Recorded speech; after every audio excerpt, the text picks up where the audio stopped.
बदलते भारत की शान।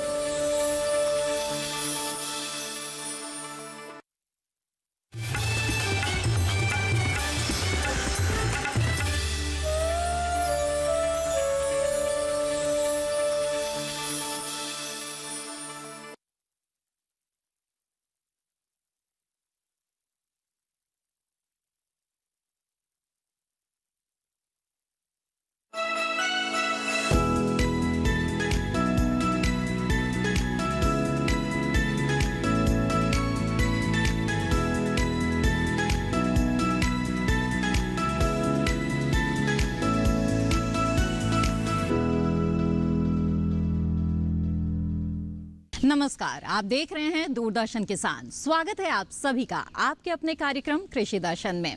इस कार्यक्रम में हम आपके लिए कृषि क्षेत्र से जुड़ी हुई बेहद ही महत्वपूर्ण जानकारियां 3 सेगमेंट के जरिए लेकर आए हैं। विज्ञान और किसान, कृषि स्टार्टअप और फार्मिंग इंडिया। तो आइए शुरू करते हैं आज का ये कार्यक्रम। कृषि दर्शन कार्यक्रम में आइए देखते हैं हमारा पहला सेगमेंट विज्ञान और किसान। हमारे देश में चारे की कमी है, जिससे पशुपालन क्षेत्र को नुकसान हो रहा है। पौष्टिक चारे की कमी की वजह से पशु अपने क्षमता के अनुरूप दूध नहीं दे पाते और इसलिए इस समस्या के समाधान की कोशिशें की जा रही है। ऐसी ही एक कोशिश हुई बेंगलुरु में। यहाँ के एक एग्रीटेक स्टार्टअप ने एक मशीन डिजाइन की है। फ्रिज की आकृति की ये मशीन सप्ताह में 4 से 5 पशुओं का चारा उगाने की क्षमता रखती है। आइए इसके बारे में जानते हैं इस रिपोर्ट के जरिए।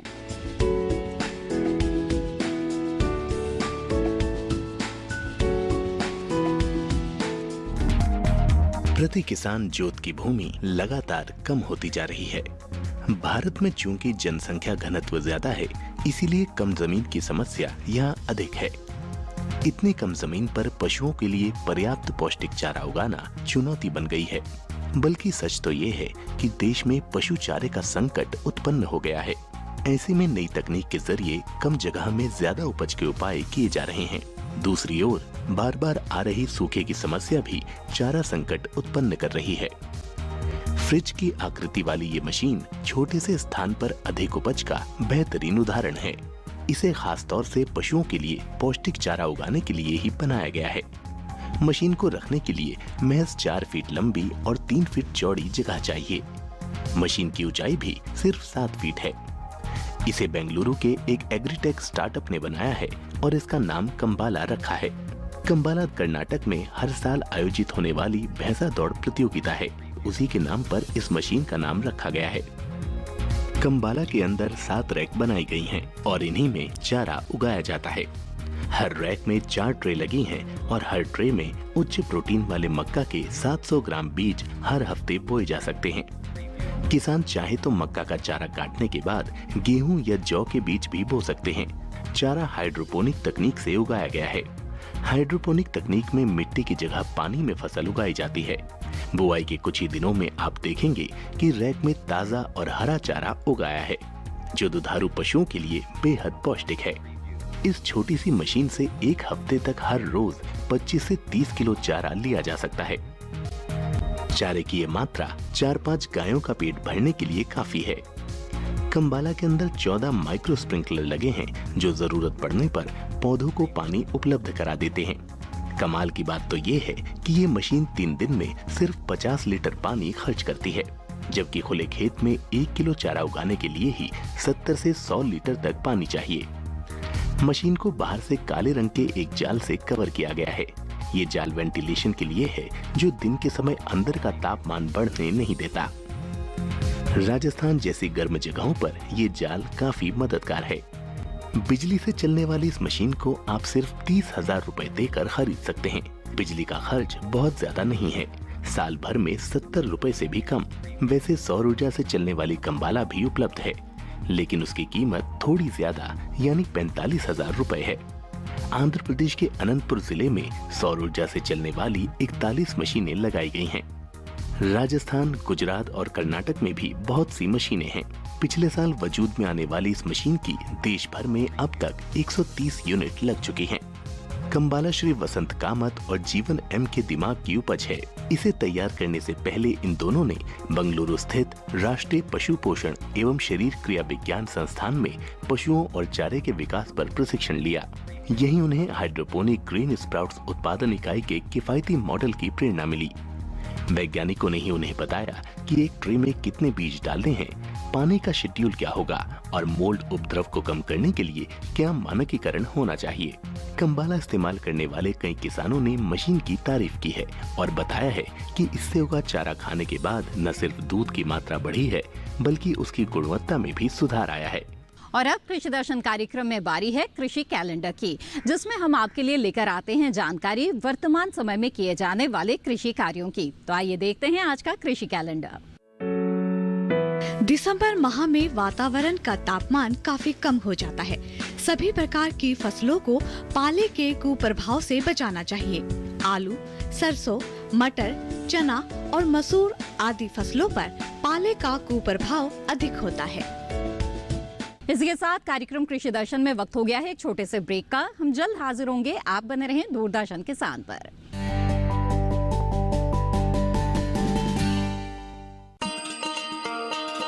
किसान भाइयों गांठ बांध लो, गांठ बांध लो। बात बहुत है काम की, समृद्धि के पैगाम की। मिट्टी के मिजाज को समझो, मिट्टी के हर राज को समझो। मिट्टी की तुम जांच कराओ, मुफ्त सॉइल हेल्थ कार्ड ले जाओ। कभी मुनासिब बीज लगाओ, सही किस्म की खाद ले आओ। जितनी जरूरी उतनी डालो, सही मात्रा खुद पहचानो। इसको अपना मंत्र बना लो, मिट्टी की सेहत को जानो। बात बहुत है काम की, कम लागत अधिक वरदान की। किसान भाइयों गांठ बांध लो। आज ही मिट्टी की जांच कराएं। राज्य सरकार के कृषि अधिकारी से संपर्क करें और मुफ्त में सॉइल हेल्थ कार्ड पाएं। कृषि और किसान कल्याण मंत्रालय द्वारा किसान हित में जारी। ब्रेक के बाद आप सभी का फिर से स्वागत है कार्यक्रम कृषि दर्शन में। और अब देखते हैं हमारा अगला सेगमेंट कृषि स्टार्टअप। हम आपके लिए लेकर आए हैं जानकारी पद्मश्री पुरस्कार से सम्मानित एक सफल किसान के बारे में। आइए देखते हैं कृषि क्षेत्र में दिए गए उनके योगदान के बारे में और उनके जीवन से जुड़ी हुई कुछ खास बातें।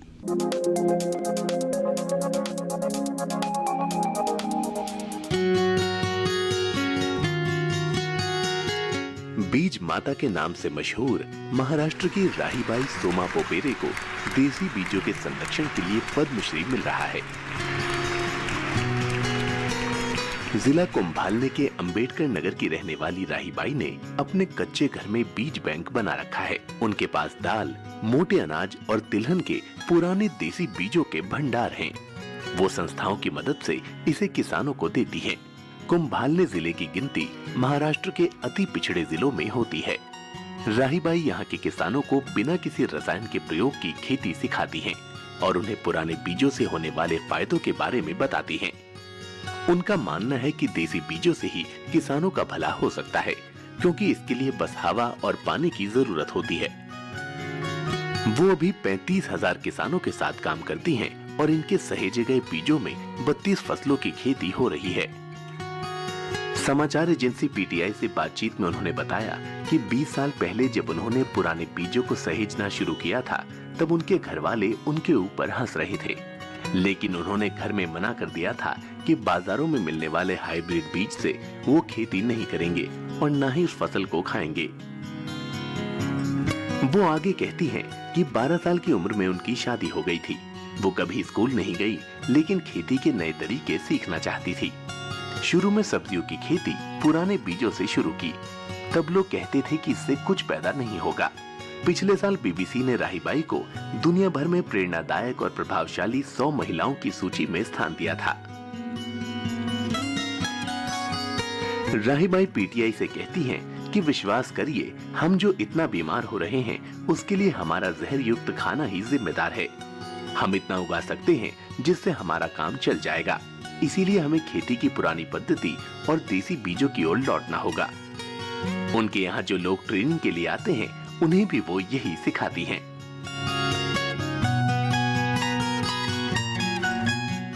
इसी के साथ वक्त हो चला है एक और छोटे से ब्रेक का। हम जल्द हाजिर होंगे लेकर फार्मिंग इंडिया। आप बने रहें दूरदर्शन किसान पर।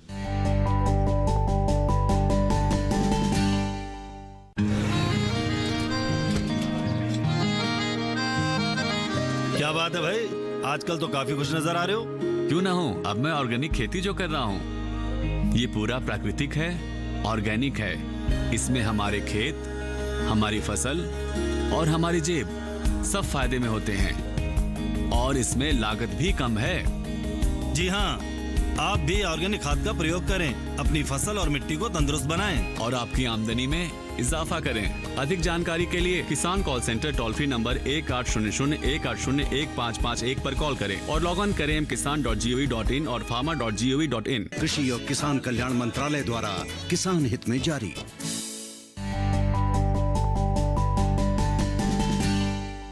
ब्रेक के बाद आप सभी का फिर से स्वागत है आपके अपने कार्यक्रम कृषि दर्शन में। आइए अब देखते हैं हमारा अगला सेगमेंट फार्मिंग इंडिया। कोठारी पशु चिकित्सालय दुवासू यूनिवर्सिटी मथुरा के निदेशक डॉक्टर रुद्र प्रताप पांडे ने हमें पशु चिकित्सा से जुड़ी हुई बेहद ही महत्वपूर्ण जानकारी दी। आइए देखते हैं।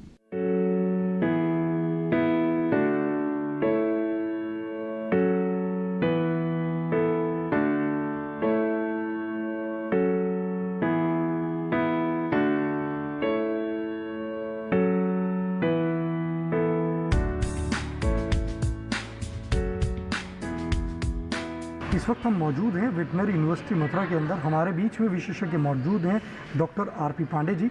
हम उनसे जानते हैं, सर ये बताइए कि जो चिकित्सालय है, इस चिकित्सालय की जो शुरुआत है वो कब हुई? देखिए, ये महाविद्यालय वेटरनरी साइंस पढ़ाने के लिए इस महाविद्यालय की स्थापना सन 47 में हुई और इस चिकित्सालय का उद्घाटन 7 नवंबर 1949 को उस समय यूनाइटेड प्रोविंस के प्रीमियर होते थे पंडित गोविंद बल्लभ पंत जी, उनके द्वारा किया गया। देखिए, चिकित्सालय शब्द से ही स्पष्ट होता है कि ये उपचार से संबंधित है और ये एक पशु चिकित्सा विज्ञान महाविद्यालय का चिकित्सालय है। तो पशुओं के, मूक प्राणियों के उपचार के लिए इसकी स्थापना की गई थी मौलिक रूप से। कालांतर में एक समय ऐसा होता था जब उत्तर प्रदेश में एकमात्र पशु चिकित्सा विज्ञान महाविद्यालय यही था और देश का ये पहला पशु चिकित्सा विज्ञान महाविद्यालय था जहाँ से BVSc NH की उपाधि, MVSc H की उपाधि और PhD का शिक्षण प्रारंभ हुआ है। तो शिक्षण प्रशिक्षण के लिए और मूक पशुओं के रोगों के निदान और चिकित्सा के लिए इस उद्देश्य के साथ मूल रूप से इसकी स्थापना की गई थी। इसमें सर कितने प्रकार के पशु जो है हमारे यहाँ पर आते हैं? हाँ, ये आपने एक बहुत रोचक प्रश्न किया है जो सामान्यतः मैं जनता में कोई पूछता है तो उसको बताता हूँ।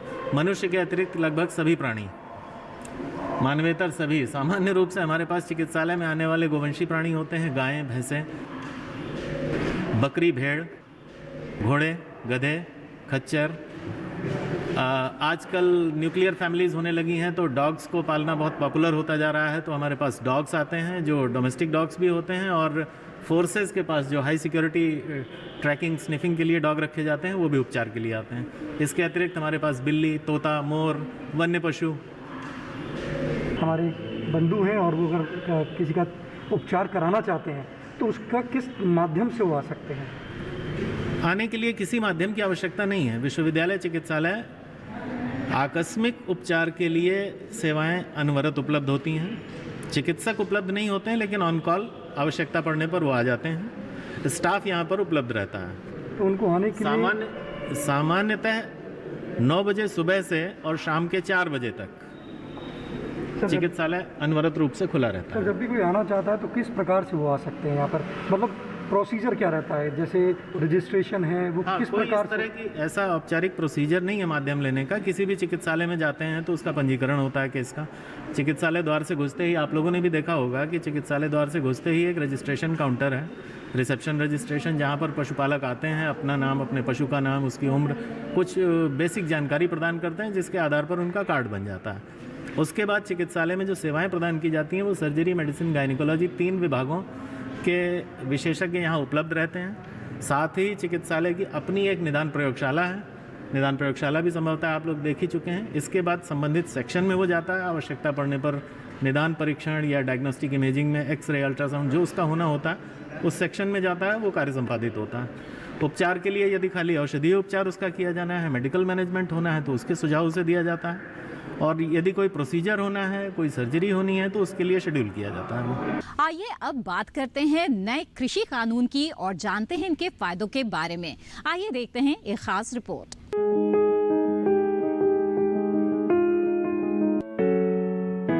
भारत सरकार द्वारा हाल ही में 3 कृषि कानून बनाए गए हैं। ये कानून मंडी में सुधार, अनुबंध खेती और आवश्यक वस्तु संशोधन कानून से जुड़े हैं। इस कानून से खेती किसानी एवं किसानों के जीवन में आमूलचूल परिवर्तन होगा। अब किसान अपने उत्पाद को किसी भी राज्य में मंडी के अंदर या बाहर कहीं भी बेच सकता है। ये तीनों कानून आए हैं, उसमें एक एक करके इन समस्याओं का समाधान करने का प्रयास किया गया है। जो पहला कानून है उसमें ट्रेड एंड कॉमर्स का जो किसान की उपज का है उसको खोला गया, उसकी बंदिशें हटाई गई हैं।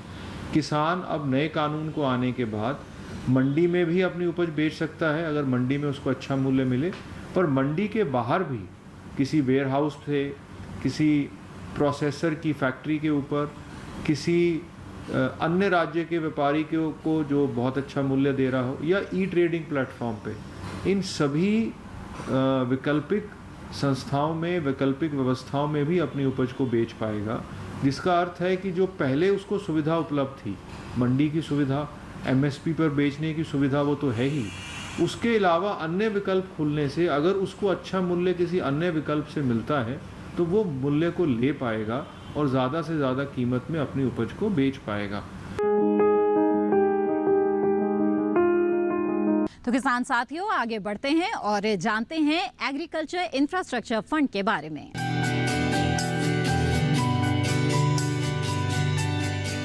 कृषि क्षेत्र के लिए अवसंरचना यानी बुनियादी ढांचा बहुत ही महत्वपूर्ण है। आंकड़े बताते हैं 15 से 20% उपज खरीदार तक पहुंचने से पहले ही बर्बाद हो जाती है। बर्बादी के बड़े कारणों में भंडारण की सही व्यवस्था का अभाव और प्रसंस्करण इकाइयों की कमी है। कृषि अवसंरचना जितनी मजबूत होगी, बर्बादी उतनी ही कम होगी। 1 लाख करोड़ की धनराशि ग्रामीण क्षेत्रों में भंडार गृहों, शीत गृहों, पैक हाउस के निर्माण और उनके विकास के अलावा बाजार व्यवस्था को दुरुस्त करने पर खर्च होगी। इसके साथ साथ प्रसंस्करण इकाइयां, निजी उद्यम, किसान उत्पादक संगठन और प्राथमिक कृषि ऋण समितियां, विपणन सहकारी समितियां भी इसका लाभ ले सकती हैं।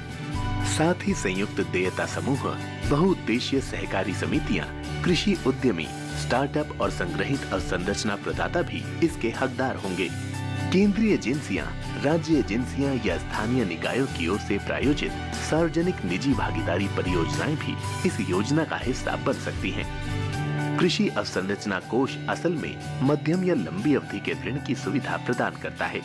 खास बात यह है कि सभी तरह के ऋणों में हर साल 2 करोड़ रुपए की सीमा तक ब्याज में 3% की छूट दी जाएगी।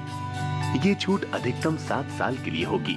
इसके अलावा 2 करोड़ रुपए तक के ऋण के लिए क्रेडिट गारंटी कवरेज भी उपलब्ध होगा। पुनर्भुगतान के लिए ऋण स्थगन कम से कम 6 महीने और ज्यादा से ज्यादा 2 साल के लिए हो सकता है। विशेषज्ञों का कहना है कि खेती और कृषि प्रसंस्करण आधारित गतिविधियों के लिए औपचारिक ऋण सुविधा ग्रामीण इलाकों में रोजगार के कई अवसर उत्पन्न करेगी। आइए अब देखते हैं कृषि से जुड़े किसानों के सवाल और विशेषज्ञों के जवाब। नमस्कार, मैं हूं आपके साथ बरखा चौरसिया और आप देख रहे हैं कृषि दर्शन कार्यक्रम। एक बार फिर मैं हाजिर हूं बहुत सारे सवालों के साथ, किसानों के सवाल और विशेषज्ञों की राय की। प्रश्न ले लेते हैं हम बलिया जिला उत्तर प्रदेश से प्रमोद कुमार शर्मा जी का। इन्होंने बीएससी एग्रीकल्चर किया हुआ है और साथ ही खाद और बीज के लाइसेंस की जानकारी चाहते हैं। देखिए, खाद और बीज के लाइसेंस की जानकारी के लिए उनको जो जिला कृषि अधिकारी हैं उनके ज़िले के, उनसे संपर्क करना चाहिए, क्योंकि जो भी उसमें प्राविधान है उसकी वो जानकारी देंगे और जो आवश्यकताएं हैं, जो नियम हैं, उसकी जानकारी देने के बाद अपने आवेदन करके इस तरह का लाइसेंस ये प्राप्त कर सकते हैं। तो मुझे लगता है उपयुक्त स्थान वही है जहाँ पर इनको जाना चाहिए और बात करना चाहिए। ठीक है सर, बहुत बहुत धन्यवाद इस जानकारी के लिए। तो आशा करते हैं प्रमोद जी आपके लिए जानकारी लाभकारी होगी। जैसा कि आप सभी जानते हैं, किसानों को तमाम जानकारियां उपलब्ध कराने के लिए मोबाइल ऐप लॉन्च किया गया है। आइए जानते हैं एक ऐसे ही मोबाइल ऐप के बारे में। ENAM national agriculture market Bharat सरकार द्वारा प्रवर्तित एक Akhil Bharatiya electronic trading portal है जो कृषि जिन्सों के लिए एकीकृत राष्ट्रीय बाजार बनाने के लिए मौजूदा मंडियों को नेटवर्क करता है। मोबाइल ऐप का उद्देश्य व्यापारियों द्वारा दूरस्थ बोली लगाना और किसानों तक पहुंच और उनके स्मार्टफोन पर किसानों और अन्य हितधारकों के लिए संबंधित जानकारी तक पहुंच प्रदान करना है। ENAM मोबाइल ऐप व्यापारियों द्वारा बोली लगाने की सीमित सुविधाओं और ENAM पर व्यापार से संबंधित जानकारी देखने के साथ जारी किया गया है। यह ऐप वेब संस्करण में उपलब्ध ENAM एप्लीकेशन की प्रतिकृत नहीं है। मोबाइल ऐप में व्यापारियों के लिए सीमित कार्य उपलब्ध हैं। व्यापार के लिए उपलब्ध लॉट के लिए बोली लगा सकते हैं, एक नई बोली दर्ज कर सकते हैं या अंतिम बोली मूल्य बदल सकते हैं।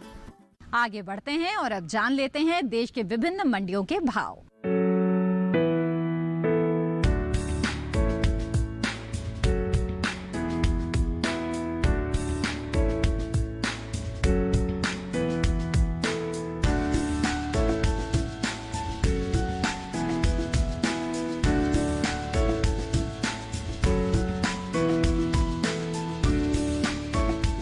आइए अब देखते हैं ट्विटर प्लेट पर आज क्या खास जानकारी है आपके लिए।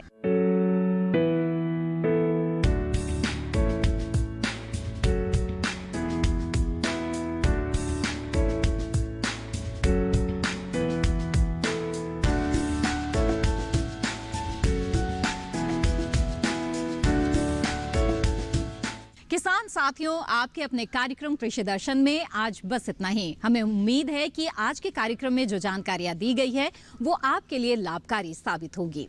इसी के साथ मुझे दीजिए इजाजत। आप बने रहें दूरदर्शन किसान पर। नमस्कार।